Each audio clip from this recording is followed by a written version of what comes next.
Setiap kali saya ditanya, 5 tahun ke depan apa yang akan berubah karena AI? Saya jawab, semuanya. Tapi perubahan itu tidak akan datang seperti badai.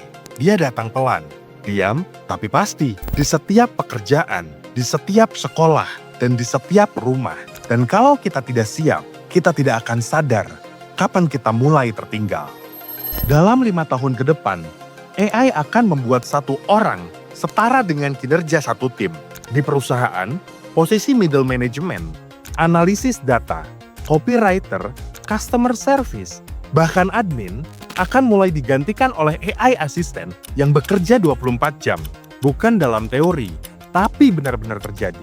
Perusahaan yang dulu butuh 50 orang akan cukup dengan 10 orang karena masing-masing punya asisten digital yang bisa menulis laporan, kirim email, buat pitch deck, sampai menganalisa kompetitor.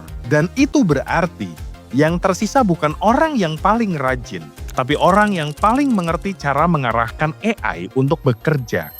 Sekolah dan universitas di Indonesia akan mulai kehilangan fungsi lamanya.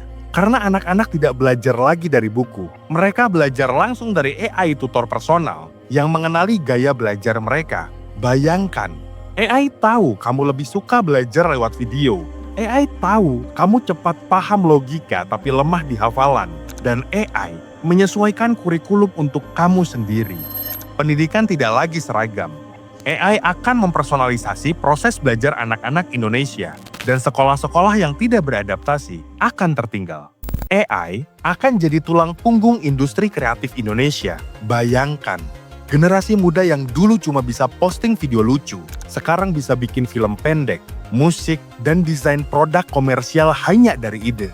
Dengan AI tools seperti Runway, Suno, Sora, Leonardo, kreativitas bukan lagi milik orang kaya dengan modal besar, tapi milik siapa saja yang punya imajinasi dan keberanian untuk bereksperimen.